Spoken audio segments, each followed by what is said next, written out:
Hello all, welcome again. Now in this video lecture, we supposed to start with analysis of half wave rectifier.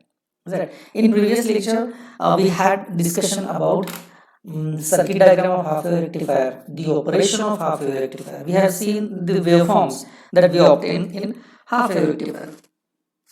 Look at this. Obtained, we obtained waveform something like that. Let me draw the rough waveform so that by analyzing this half wave rectifier you will get some idea. Look at this. Is on x-axis we have time, and on y-axis either you can take current or voltage. Is it during 0 to pi? Look at this. During 0 to pi output voltage is present. Between pi to 2 pi there is no output voltage. Is it? I'm just drawing the output waveforms only for one cycle. Is it? After one cycle finishes, in second cycle again the output voltage continues. Is it? And the cycle repeats itself. It's because it's a periodic signal. The signal or the waveform is changing with respect to time. Is it? Because the input is a complete sine wave, time changing signal. Output will be there as it is. So now this kind of waveform we got. The analysis of half wave rectifier means we know that this waveform is not pure DC form. Look at this. It is not pure DC. So as if it is not pure DC, then what is that? It is a pulsating DC. Is it? We had discussion about that. It is a pulsating DC. So as if this is pulsating DC, it means this waveform contains AC components as well as DC components. Then we will represent this waveform in so many parameters. Is it?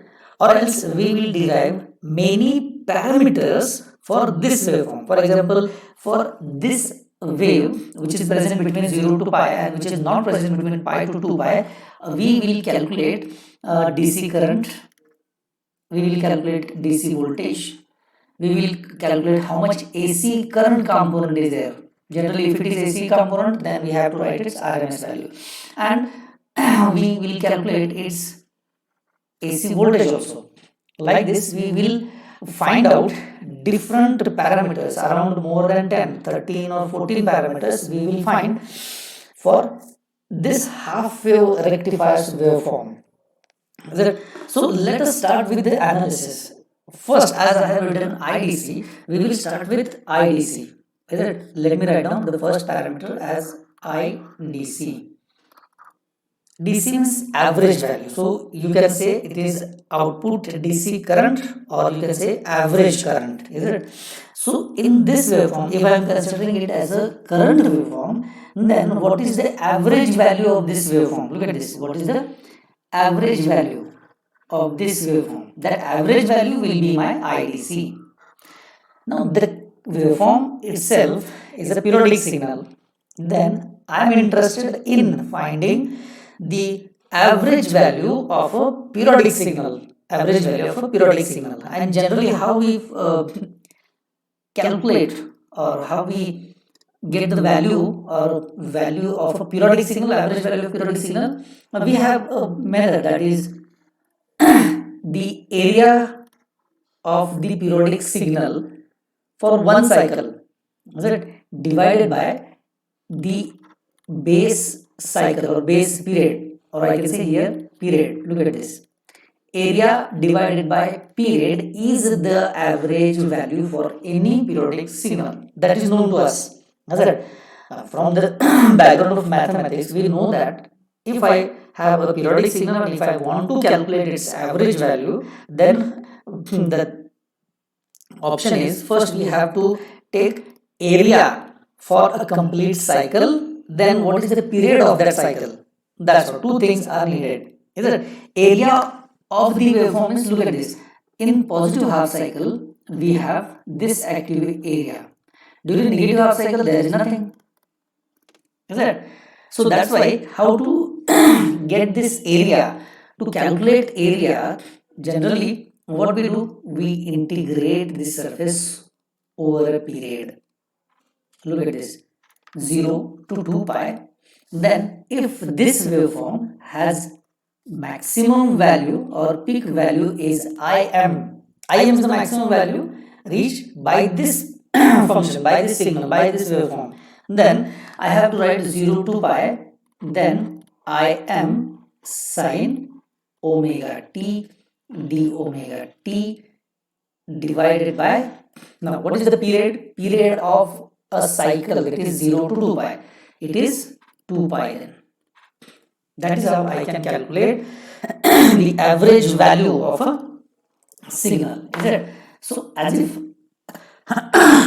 I am calculating its average value, that is 0 to 2 pi, let me split it, is it?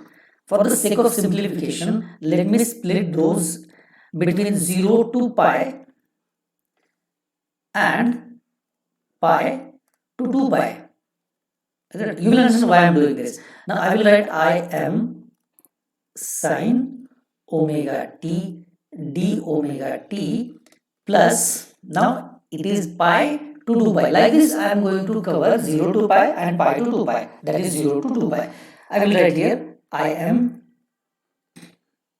sine omega t d omega t, and the whole has to be divided by base period, that is 2 pi. Now check out the second parameter, that is from pi to 2 pi. Look at this waveform, from pi to 2 pi there is no output voltage at all, as if there is no signal. Then what you will find then, is it? So that's why this part, that is pi to 2 pi integration of Im sin omega t, definitely becomes 0. So this part will be equals to 0, is it? So what is the remaining thing then? The only thing is that we have to solve is the first part, that is equals to, look at this, 0 to pi Im sine omega t d omega t divided by 2 pi. That's what the only thing we need to solve. Right? Now let's simplify this, which is equals to, now let me take this Im outside, and then integration of sine omega t is what? Minus cos, is it? It is minus cos omega t for the period 0 to pi. The whole thing has to be divided by 2 pi, is it? I'm just solving this. See, I'm not skipping even a single step, because it's the first derivation that we have started with. I do not want any, or I don't want a small confusion. So that's why even if it is a time consuming, then also I will write each and everything in detail, is it? So let me write it, which is equals to Im will be as it is, then minus, now cos of pi minus cos of 0. See, it is taking lot of time, but okay. Then also we have to do it, because that is the first derivation that we are doing. Right. Now see, Im minus cos of pi. What is the value of cos pi? It is minus 1. Yes, it is minus 1. And cos of 0 is 1. So then eventually what I supposed to write? I will write Im, then minus of minus 1 minus cos 0 is equals to 1, is it? Divided by 2 pi. So what I am getting? So minus minus plus, so it is plus 1 is equals to 2. So I am getting twice of Im divided by twice of pi. Right? Look at this. I have simplified and didn't skip a single step. Look at this. So here finally I will write it is Im divided by pi. This is the value of average current that I am getting for half wave rectifier. Is it? See, one important thing that I want to tell you, I have written each and everything in detail on the screen because while doing analysis for full wave rectifier, I am using that screen only. Right? Why I will use that screen? Because the method that I have used for analysis of half wave rectifier, the same method we are using to analyze full wave rectifier and even for bridge rectifier. Is it? The methodology will be same. Here, in case of finding IDC, I am taking area divided by time. There also the method will be same because it's a general and common thing that if I want to find average value of a periodic signal, if the method is area divided by time. Is it? That is area divided by period.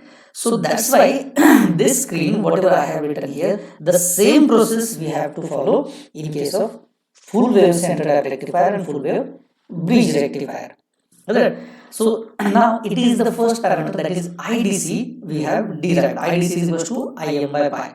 Now next we will derive VDC, that is DC current and DC voltage is done. After that we will start with AC current, AC voltage, then AC power, DC power. Like this, more than 10 parameters we have to derive. Is it? And the last parameter that you will face is regulation and PIV.